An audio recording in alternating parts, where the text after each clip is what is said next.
Over a quarter of the country's population is unemployed. Now, this is due to a lack of jobs, but at the same time, lack of skills for available positions. Now, there are efforts to provide the country's youth with technical and vocational skills in an effort to reverse this crisis. Annually, 30,000 artisans specialising in different trades are expected to enter the market as part of the National Development Plan. For more details, we welcome Ms. Sizakele Mpatswe, Head of Education and Civil Society at the Kagiso Trust. She joins me now live. Thank you so much, Ms. Mpatswe, for joining me this evening. I think, first and foremost, how does the Kagiso Trust Interprovincial Technical Skills Competition contribute to addressing skills shortage in this country? We contribute through the skills competition by ensuring that we bring in learners and teachers, and we want to advance the technical and vocational education. But also we want to lift up the T in the STEMI, where we bring in the competencies. And these skills competitions, in fact, it's an initiative that was started by the Department of Education in the Free State, as well as Sasol Foundation around 2018. And Kagiso Trust then partnered with Sasol Foundation around 2021. And in 2022, we then introduced the skills competition to cover all the provinces. We're inviting all provinces, including teachers.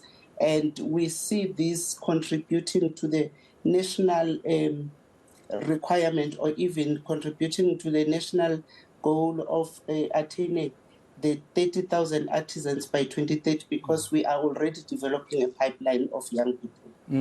Let's talk more about that, the role that this competition plays in South Africa's National Development Plan, the NDP, that target of producing 30,000 artisans annually. It sounds like a mammoth task.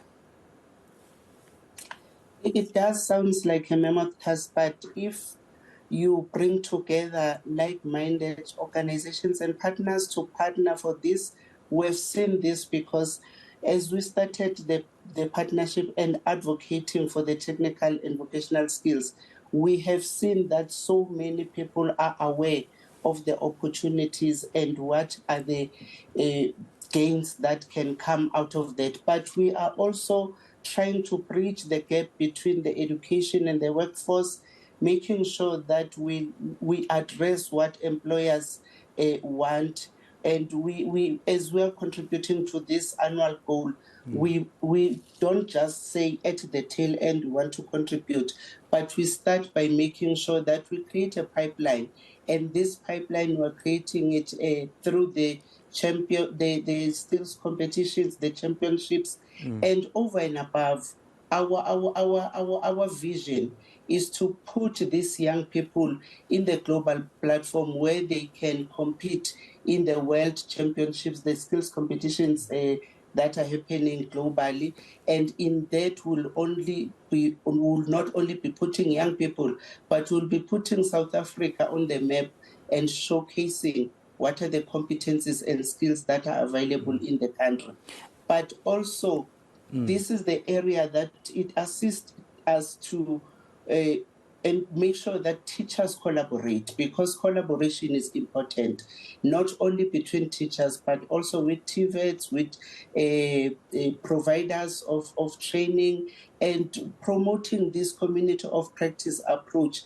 We have seen that after the competitions we did last year in 2022, we have a WhatsApp group now of technical teachers, and it has about 630 so teachers, including district officials, provincial officials, and in this platform, they then share the best practices. It is very important to have that teacher component to this competition, because, at the end of the day, they are very essential in building and helping with skills development in our young generation.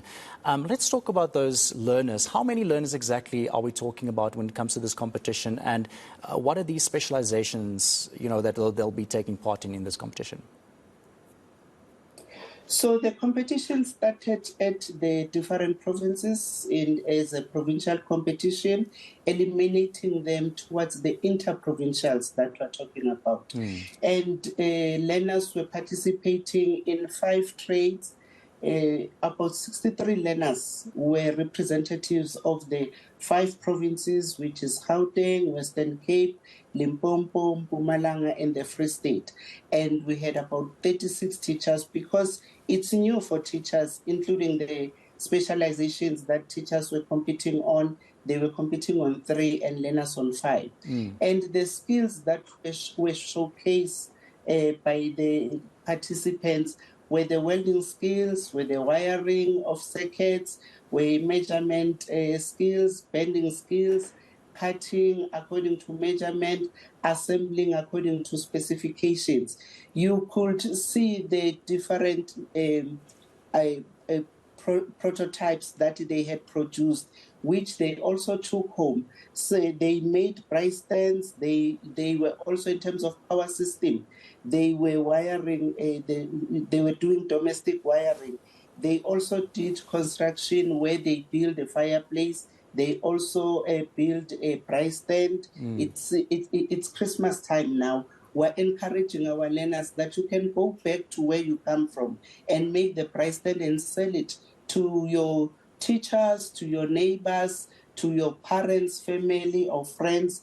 And they also, for the woodwork, they produce beautiful cell phone stands, and also fruit baskets. And what is key is that it boosts confidence in the learners because they took these things back home and it's something that they could show.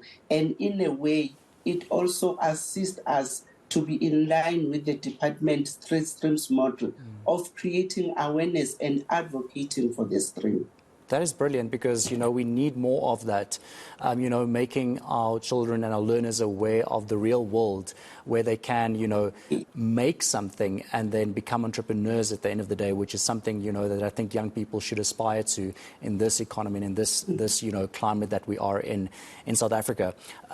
This competition, did it start in 2018, if I'm not mistaken? Talk us through the evolvement of this competition from where it started and where it is now. So it started in 2018 with learners only in the Free State. And then 2019, it was also the competition. Then 2020 came, we all know the disruption that happens there. And in 2021, then Kagiso Trust partnered with Sasol Foundation. And 2022, we were then able to bring back the competitions. But we said, hang on, we cannot only do the competitions for the learners because our model of intervention, even as Kagiso Trust, centers around the teacher.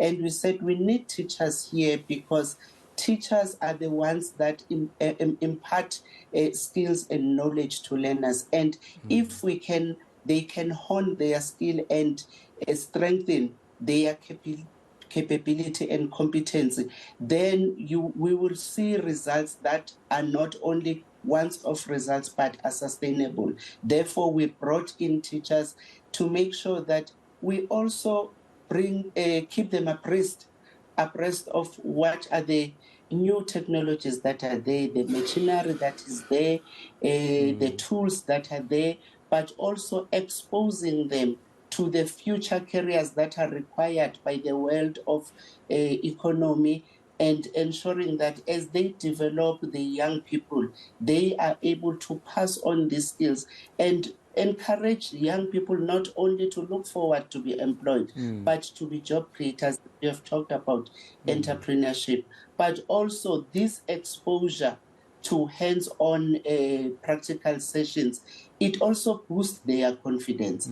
And for us, it assists us as people who want to support to make sure that we bring quality to intervene where the intervention is required and needed. And therefore, the assessment report that is derived from the competitions, we use it to inform the interventions and identify areas of development, especially on the side of the teacher.